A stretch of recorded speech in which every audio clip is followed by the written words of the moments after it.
exit layout. Where each of these blue tabs are, this is an exit on the aircraft. So you have exits all around the periphery of the aircraft. Okay, so we did a number of evacuation simulations, and what I'm going to show you here is one of the standard evacuation analyses that we did using our air exodus evacuation model. So here we're seeing a standard 90-second certification type test where the passengers are only using half the normally available exits, and the passengers are being directed towards an appropriate exit. Now, following on from the keynote speech this morning, one of the things that we've always recommended when you're using Exodus is that you don't quote one time, you quote a range of times. Because there is no one time that's appropriate for any type of configuration enclosure. And so what we find when we run, in fact we run about 1,000 simulations for this type of configuration, and we end up with an evacuation time of between 80.6 seconds to 92.8 seconds, with a mean of 85.9 seconds. So the on-ground time, this is just the time to get the people out of the aircraft. Then they've got to go down the slide, and to go down the slide you need to add an additional 3 seconds. So what we found with this particular configuration, after we've perfected the configuration, that we can actually get people out, on average, within 90 seconds. So we can actually achieve the 90-second goal, on average, for this type of aircraft. However, the maximum evacuation times, the very low probability, are 92.8 seconds, plus 3 seconds to get them on the ground, so it makes it 95, almost 96 seconds on ground time. One of the things that we look at is the percentage of time that the passengers waste due to congestion during the evacuation. And this is an indication of the magnitude of the inefficiency during the evacuation. It's a standard parameter that we look at in all Exodus simulations. And what we find for this particular configuration, that on average, the average passenger will waste about 40% of their total evacuation time caught in congestion. So 40% of their total evacuation time, they're effectively standing still in queues. That might sound like a lot, but when you do similar calculations for conventional tube-style aircraft, such as the 747, then what you find is that the average time, percentage of the time wasted in congestion is 56% of the time. So actually in this configuration, passengers are wasting less time due to congestion than they do in conventional tube-style aircraft, which is an interesting result. Okay, when we start looking at some of this data in detail, the evacuation times, here we have each of the exits on the horizontal axis, and on the vertical axis we have the number of people using each exit.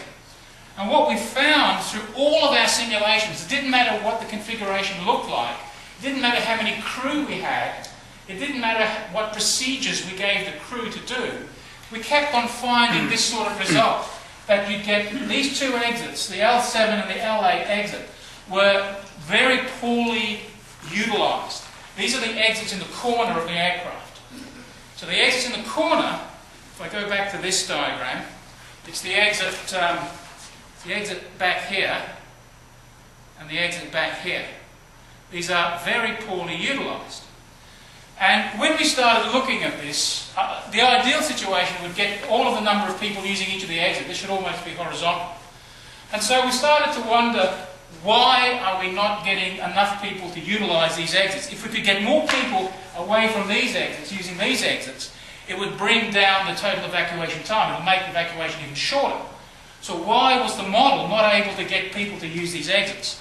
And so, as good mathematicians and as good modelers, we started to question our model. Maybe the model isn't working correctly, and maybe the behaviour rules that we have for the agents in the model that are making decisions where they go, maybe those rules actually don't reflect reality, because we were getting such poor usage here. So this led us to the next phase of the work.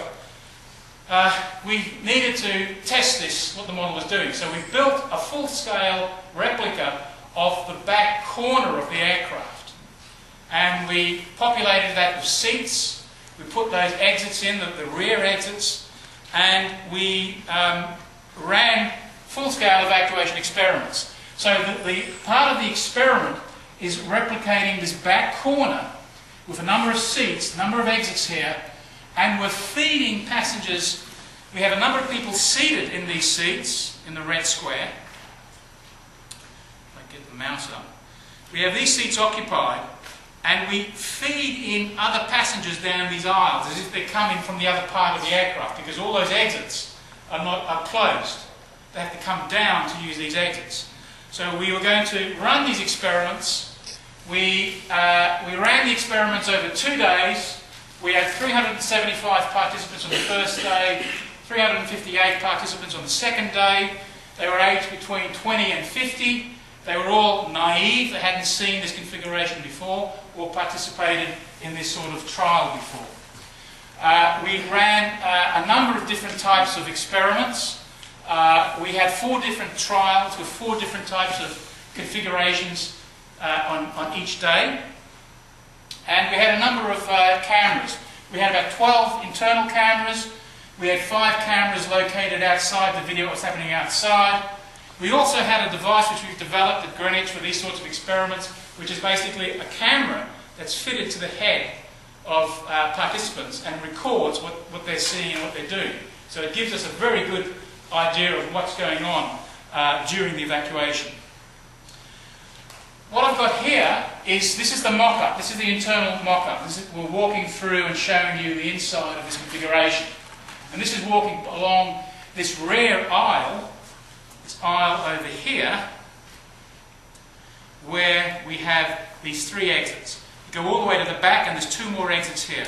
So there's people seated in these seats, plus we feed passengers in these 2 aisles as well. In addition to this, the passengers who went through the trial also filled in questionnaires to explain to us what they were doing and why they were doing it. As you can see, there were a hell of a lot of people. This was a major undertaking to get all these people together to run these trials.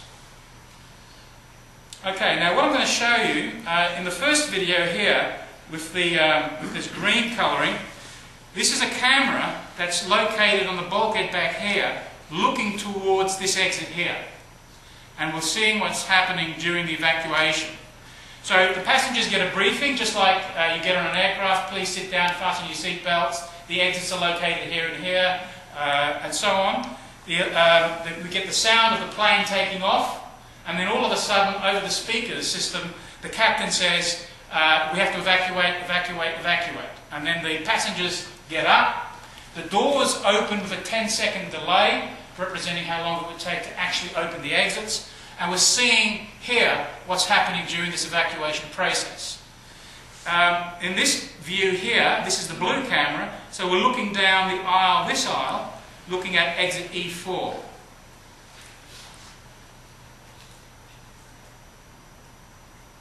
The doors close, you'll see this black spot at the back here. After 10 seconds that should open, and now the passengers are allowed to go out. Now there's a crew member at each exit, as in a real aircraft, saying, come this way, come this way, come this way. There's a lot of racket going on in this aircraft, just like you'd have in a real evacuation. This view here is looking, this view here, the red view, is looking from exit E6. This is one of the exits